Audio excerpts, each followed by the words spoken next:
Praise the lord. అందరూ బాగున్నారా? అందరికీ క్రీస్తు నామమున నా శుభాభివందనాలు తెలియజేస్తున్నాను. ఈరోజు మొదటి రాజుల గ్రంథము 17 అధ్యాయము 10 నుంచి 16 వచనాల్లో ఉన్న సందర్భాన్ని ఒకసారి చూసుకుందాం. అక్కడ ఒక విధవరాళ్ళు తనకున్న ఏదైతే ఒక్క పూటకు ఉందో ఆ భోజనాన్ని, ఆ రొట్టెని తినేసి చనిపోదాం అనుకున్నారు. ఎందుకంటే ఇంకా ఆ ఊర్లో పంటలు లేవు, కరువు వచ్చేసింది, వీళ్ళ దగ్గర తినడానికి కూడా ఏం లేదు. అదొక కొద్దిగా పిండి, కొద్దిగా నూనె మాత్రమే ఉన్నాయి. వాటి కోసం ఆమె కర్రలు ఏరుకుంటుండగా దైవజనుడు తన దగ్గరికి వచ్చి మరి తన కోసం ఒక రొట్టెని తీసుకురమ్మని చెప్పాడు. అయితే తనకున్న పరిస్థితి ఏంటి అంటే, ఏ స్థితిలో దేవుని మాట ఆమె దగ్గరికి వచ్చింది అంటే చనిపోయే స్థితిలో ఉంది. ఇంకా తినేసి చనిపోదాం అనుకున్నారు వాళ్ళు. ఆ పూటకి తినేసి ఇంకా మరుసటి రోజుకి బతకరు, ఆమెకు తెలుసు. చనిపోయే స్థితిలో ఉన్నారు. మనల్ని కూడా దేవుడు చూసినట్లయితే చచ్చిన వారిగా ఉన్నప్పుడే పిలుచుకున్నాడు.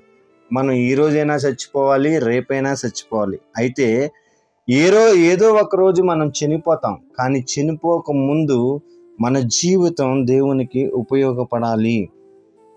ఈమె రేపు చనిపోదాం అనుకున్నది, కానీ చనిపోక ముందు ఆమె దగ్గరికి దైవజనుడి మాట వినబడింది. దేవుడు ఒక మాటని పంపించాడు. ఏంటంటే తనకి ఒక రొట్టెని తీసుకొచ్చి పెట్టమని. మన జీవితంలో కూడా దేవుడు ఈరోజు అడిగేది ఏంటంటే, ఈ జీవితం మనది కాదు, చచ్చిన వారై ఉన్నప్పుడు దేవుడు క్రీస్తు ద్వారా మనల్ని రక్షించుకున్నాడు. ఈ జీవితాన్ని దేవుడు మనల్ని అడుగుతున్నాడు. ఈ జీవితం దేవునిది, ఈ జీవితం దేవుడిది. కనుక చచ్చిన వారే ఉన్నప్పుడే దేవుడు వచ్చి మన దగ్గరికి వాక్కొచ్చి ఏమడుగుతుందంటే, ఈ జీవితం నాకు ఇచ్చి చూడు అంటున్నాడు దేవుడు. ఆమె దగ్గర కూడా వచ్చి ఏమడుగుతున్నాడంటే, దేవుని మాట వచ్చింది. ఆ దేవుని మాట ఏంటి? నువ్వు ఏదైతే చేసుకోవాలనుకున్నావో ఆ చేసుకున్న దాంట్లో నువ్వు నాకు తీసుకొచ్చి పెట్టు అన్నాడు. జీవాన్ని అడుగుతున్నాడు, జీవాన్ని ఇమ్మంటున్నాడు, జీవితాన్ని అడుగుతున్నాడు. దేవుడు ఈరోజు కూడా మనల్ని కోరుతుంది ఏంటంటే, చచ్చిన వారే ఉండగా మన జీవితంలోనికి ఎందుకు దేవుని వాక్కు మన దగ్గరకు వచ్చింది? దేవుడు యేసు ప్రభు వారు మన జీవితంలోకి ఎందుకు అయ్యారు అంటే, ఈ జీవితం దేవునికి ఇస్తే అప్పటికే చనిపోతాం అనుకున్న జీవితాన్ని దేవునికి ఇమ్మని దేవుడు కోరుకుంటున్నాడు. ఈ చచ్చిన వారిగా ఉన్న మన జీవితాన్ని మనం దేవునికి ఇచ్చినట్లయితే మనం కూడా ఆశీర్వాదం పొందుతామని ఈ యొక్క సందర్భం మనకు తెలియజేస్తుంది.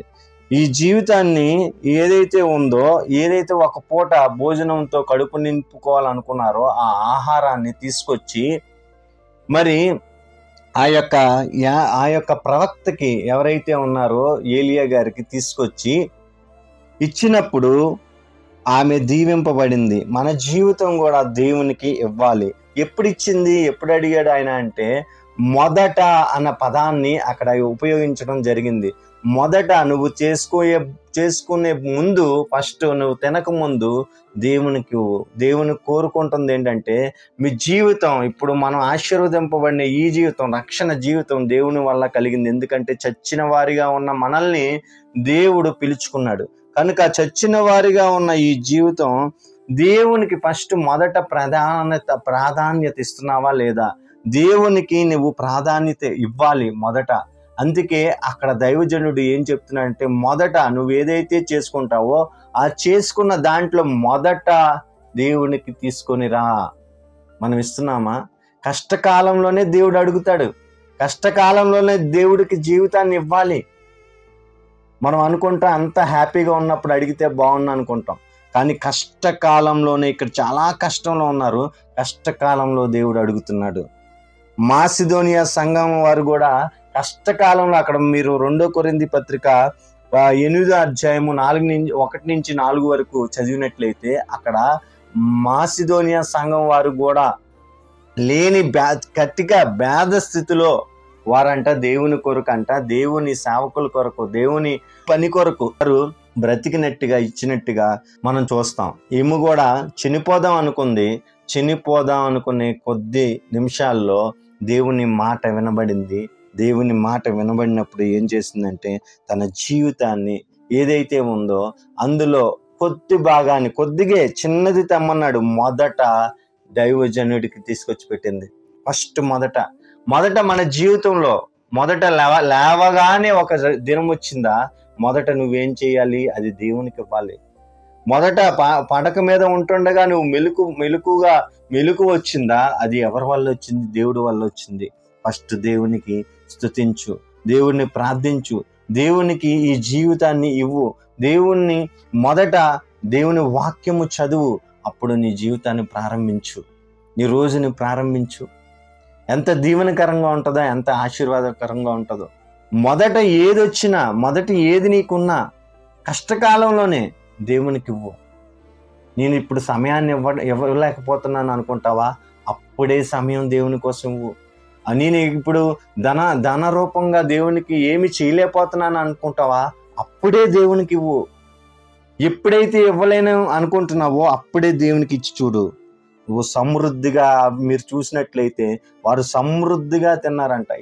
తక్కువ కాలేదంట. ఆ యొక్క పిండి తక్కువ కాలేదు, వస్తూనే ఉంది. ఆ నూనె తక్కువ కాలేదు, వస్తూనే ఉంది. ఏది కూడా నీకు తక్కువ కాదు. మొదట నువ్వు ప్రాధాన్యత దేవునికి ఇచ్చి చూడు.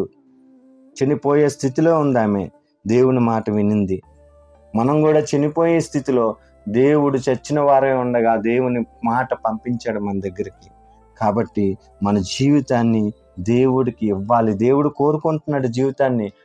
ఆ దైవజనుడు ఆమె దగ్గర నుంచి కోరుకున్నది ఏంటంటే, ఆమె జీవితాన్ని కోరుకున్నాడు. జీవితం ఇచ్చేసింది. మన జీవితాన్ని దేవుడు కోరుకుంటున్నాడు. మన జీవితాన్ని దేవునికి ఇచ్చేద్దాం.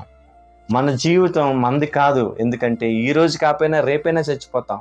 చచ్చిపోయే ఈ జీవితం దేవునికి ఇస్తే, ఒక్కరోజు బ్రతకాల్సిన ఆమె, ఒక్క పూట బ్రతకాల్సిన ఆమె చాలా దినాలు బ్రతికింది. మనం కూడా ఒక 60 ఏళ్ళ జీవితం, ఈ చిన్న జీవితాన్ని దేవునికి ఇచ్చేస్తే శాశ్వత కాలపు లోకంలో నిత్యము సుఖాలతో మనం ఉంటాము. అలా ఉండాలి అంటే ఈ జీవితాన్ని దేవునికి ఇద్దాం. లూకా సువార్త 6వ అధ్యాయము 38వ వచనంలో ఇలా రాయబడింది, ఇయ్యుడి అప్పుడు మీకు ఇయ్యబడును, అణచి కుదిలించి దిగజారినట్లు నిండు కొలతను మనుషులు మీ ఒడిలో కొలుతురు. మీరు ఏ కొలతలో కొలుతురో ఆ కొలతలతోనే మీకు మరలా కొలవబడినని చెప్పాను. మీరు ఏ హృదయంతో ఇస్తారో, ఎలా ఇస్తారో అలాగే మీకు దొరుకుతుంది. ఫస్ట్ ఏమంటున్నాడంటే, ఇయ్యుడి అప్పుడు మీకు ఇయ్యబడును. ఈమె ఇచ్చింది, ఈమెకి సమృద్ధిగా దొరికింది, ఆశీర్వాదాన్ని పొందుకుంది. దేవుని కొరకు జీవిద్దాం, మన జీవితాలను ఇద్దాం, మన కష్టకాలంలోనే ఇద్దాం. దేవుని యొక్క ఆశ్చర్య కార్యాలు మన జీవితంలో మనం చూద్దాం. కాబట్టి కళ్ళు మూసుకుందాం, ప్రార్థన చేసుకుందాం. స్తోత్రం తండ్రి. నాయనా ప్రభువా, మరి ఈ యొక్క విధవరాలు ప్రభువా తన జీవితాన్ని కష్టకాలంలోనే ప్రభా తండ్రి నాయన ఇష్టంగా ఇచ్చేసింది. దేవా, మేము కూడా ప్రభా తండ్రి నాయన కష్టాలు ఉన్నప్పుడు ప్రభా తండ్రి నీ కొరకు ఆలోచించడానికి సహాయం దయచండి. నీ కొరకు ప్రభా తండ్రి ముందడుగు వేయటానికి నీ కొరకు చూపించండి ప్రభా, సహాయం చేయండి అయ్యా. దేవానైనా ప్రభా, ఎవరైతే ఈ మాటలు వింటున్నారో వారి జీవితాలకి ఆశీర్వాదంగా, మేలకరంగా, దీవెనకరంగా ఉండటానికి సహాయం చేయండి ప్రభా. ఆర్థిక ఇబ్బందులు, ఆధ్యాత్మిక జీవితంలో ఇబ్బందులు దేవా ఏమున్నప్పటికీ ప్రభా వారిని ప్రభా తండ్రి నాయన విడిపించమని వేడుకుంటున్నాం తండ్రి. సావుకుల్ని ప్రభా, అలాగే సువార్థికుల్ని, అలాగే ప్రభా తండ్రి పరిచర్య చేసే వాళ్ళని ప్రభా తండ్రి అందరినీ కూడా దీవించండి, ఆశీర్వదించండి, నడిపించండి. ఈ కృపలో బలపరచమని, నడిపించమని ఈ ప్రార్థన యేసయ్య అతి పరిశుద్ధ నామమున అడిగి వేడుకుంటున్నాం తండ్రి. ఆమేన్. అందరికీ వందనాలు. Praise the lord.